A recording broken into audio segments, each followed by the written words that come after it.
Les servitudes. Bonjour à toutes, bonjour à tous, ici Sophie Vergès, je vous souhaite la bienvenue sur ce nouvel épisode de la saison 3, c'est l'épisode E21. Nous allons parler aujourd'hui de la définition des servitudes, savoir qu'est-ce que c'est, comment ça fonctionne, à quoi ça sert. Cette saison a été créée à la demande de Sylvain et Julien, mes auditeurs Clubhouse, que je remercie d'ailleurs.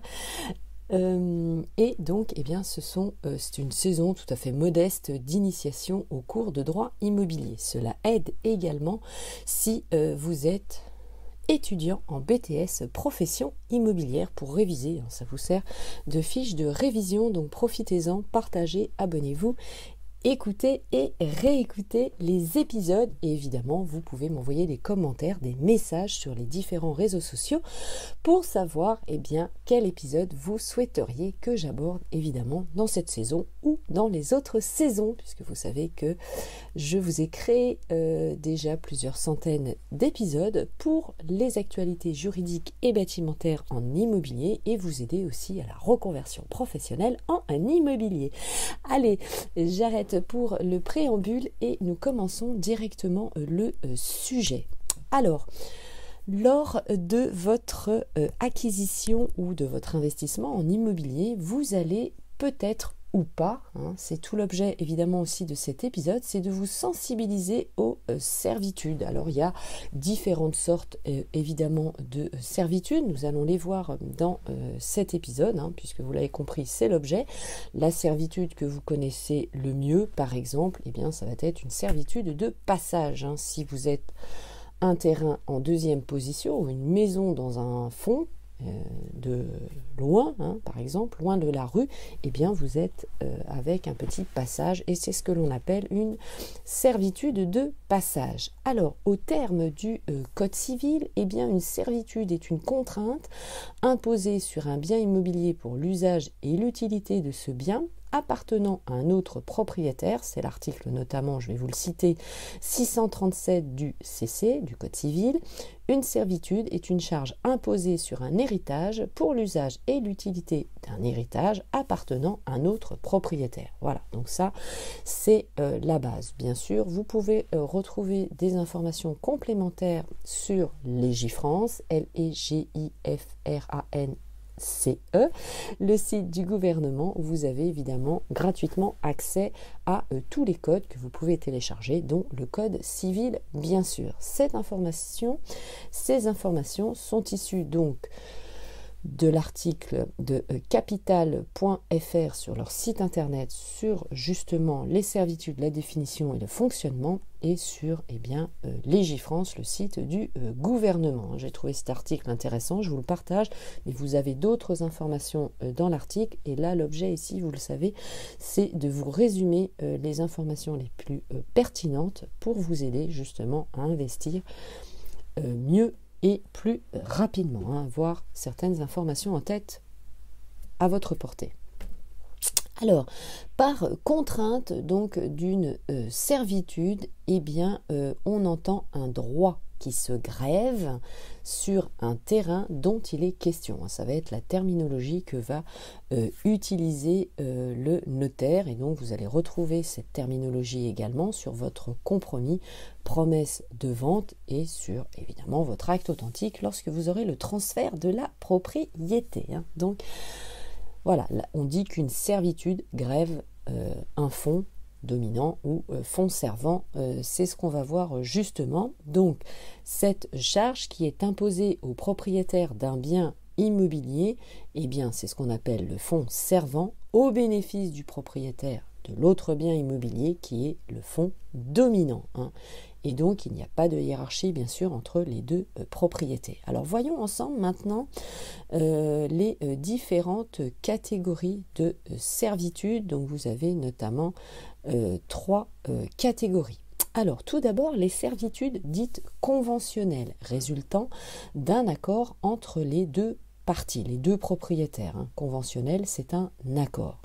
Ça correspond aux articles 686 à 689 du Code civil. C'est la création de la loi 1804-01-31 promulguée le 10 février 1804. 1804, c'est bien sûr le Code napoléonien. Évidemment, c'est Napoléon qui a créé la plupart de ces textes aussi qui nous régissent encore aujourd'hui. Alors, ce texte nous dit quoi ? Ce texte nous dit qu'il est permis aux propriétaires d'établir sur leur propriété ou en faveur de leur propriété telle servitude que bon leur semble, pourvu néanmoins que les services établis ne soient pas imposés ni à la personne ni en faveur de la personne, mais seulement à un fonds, c'est-à-dire au terrain, et pour un fonds à l'autre terrain, et pourvu que ces servitudes n'aient d'ailleurs rien de contraire à l'ordre public. Donc l'usage et l'étendue des servitudes ainsi établies se règlent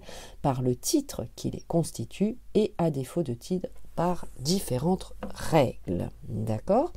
Alors le titre, c'est votre titre de propriété. Donc, comme je vous le disais précédemment, c'est souvent, dans la majorité des cas, ça va être une servitude de portail, une servitude de chemin, d'accès, sur lesquels évidemment les propriétaires se mettent d'accord. Ça peut être sur une servitude de vue ou une servitude ce qu'on appelle non efficandi, c'est-à-dire que sur le terrain, on va avoir une partie du terrain, un métrage sur lequel on ne peut pas construire. Donc ça peut être aussi une convention pour protéger la construction et être plus contraignant par rapport au plan local d'urbanisme. Donc pensez bien sûr toujours à demander ces informations avant d'investir, puisque ça va rajouter, vous l'avez compris, une contrainte pour vous. Autre catégorie de servitudes, ce sont les servitudes qui vont tenir compte de la situation naturelle des lieux, notamment les servitudes liées à l'écoulement des eaux.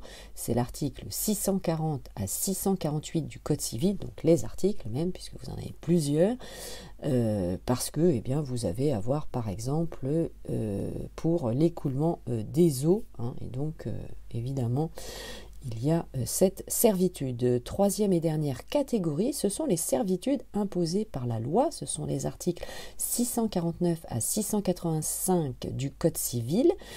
Ce sont les servitudes dites d'utilité publique, notamment lorsque vous avez une canalisation de gaz qui passe sur un terrain ou évidemment un réseau d'électricité. Donc vous allez avoir un plan qui va être mis à votre disposition avec les servitudes justement d'utilité publique. Il faut savoir bien sûr après que vous allez réaliser des sondages sur votre terrain, parce que bien souvent il y a des erreurs dans les plans. Donc vous allez conforter cette situation. Donc il existe également des servitudes spéciales pour les territoires forestiers et certains territoires ruraux au sein du code forestier et du code rural.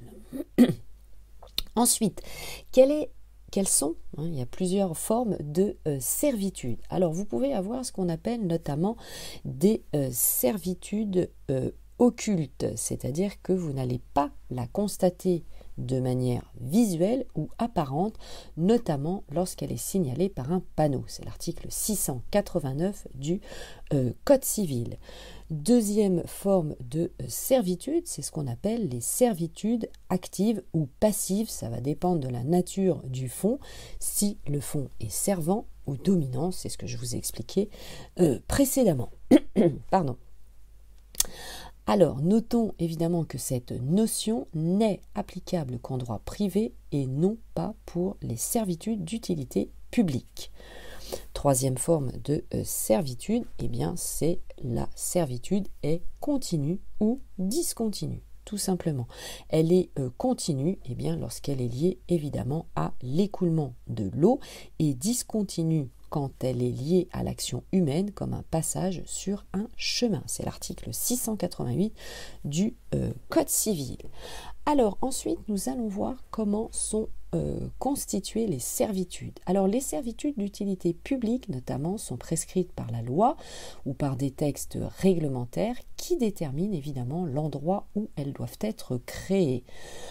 Ensuite, les servitudes de droit privé peuvent se constituer de 3 manières. La première, c'est par une convention, c'est-à-dire que les propriétaires se mettent d'accord sur la naissance de la servitude, son étendue dans l'espace, et bien sûr, c'est acté par écrit. Donc l'écrit se fait via un acte dit authentique qui est réalisé évidemment devant notaire, et c'est fortement recommandé bien sûr pour des raisons de preuve, de publicité foncière qui va sécuriser évidemment votre opération. La seconde constitution, c'est celle qui découle du temps. Excusez-moi. Il s'agit de la servitude acquise notamment par prescription trentenaire, c'est-à-dire au bout de 30 ans, ce droit considère que la personne qui a joui d'une faculté apparente et continue durant 30 ans sans avoir été troublée par un tiers, elle est légitimée dans sa possession alors que cette personne ne possède pas d'écrit l'attestant, c'est l'article 2261 du Code civil. Dernière possibilité maintenant de constitution d'une servitude, c'est la servitude dite par destination du père de famille. Alors ça veut dire quoi? Ça veut dire qu'il s'agit d'une situation dans laquelle un fonds autrefois unitaire a été divisé, mais en laissant apparaître un signe, un passage, comme un chemin par exemple, manifestant la présence d'une servitude. Alors pour que cela soit légitimé, il faut que l'acte de division ne l'interdise pas. Alors c'est assez rare de voir évidemment cette servitude, mais sachez qu'elle existe. Alors, avant d'aborder le dernier point, nous pouvons échanger, bien sûr, vous le savez, via mes différents réseaux sociaux. Si vous avez des questions ou des futurs sujets à aborder, je me ferai un plaisir, évidemment, de réaliser l'épisode que vous souhaitez. Allez, le dernier point, c'est comment s'éteint une servitude. Alors, en principe, la servitude est perpétuelle, c'est-à-dire qu'elle est attachée au fond, donc au terrain, et se transmet de propriétaire en propriétaire, que ce soit par succession ou par vente. Il existe donc plusieurs possibilités dans lesquelles elle peut disparaître. Ça peut disparaître par l'écoulement du temps. En effet, si c'est plus utilisé depuis plus de 30 ans, ça s'éteint naturellement. Et s'il n'y a plus lieu d'être, ça s'arrête. Cela peut être le cas, par exemple, en cas d'acquisition de 2 fonds. Évidemment, si vous allez être propriétaire des 2 fonds, en tant que seul propriétaire, évidemment, il n'y a plus lieu d'exister. Et enfin, le propriétaire du fonds bénéficiaire peut renoncer par convention à cette servitude. Et donc, vous l'avez compris, cette servitude s'éteint.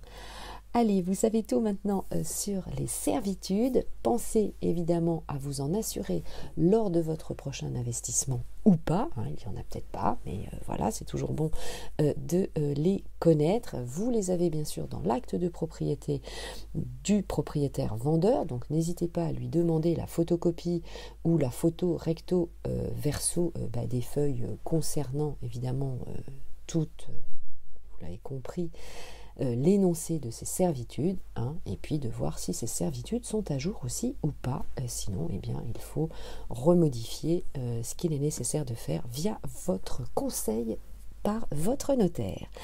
Allez, je vous dis à très bientôt. Pensez bien sûr à vous abonner, à partager les épisodes. Ciao, bye bye, bon investissement. À tout de suite dans les prochains commentaires. Je vous embrasse, portez-vous bien.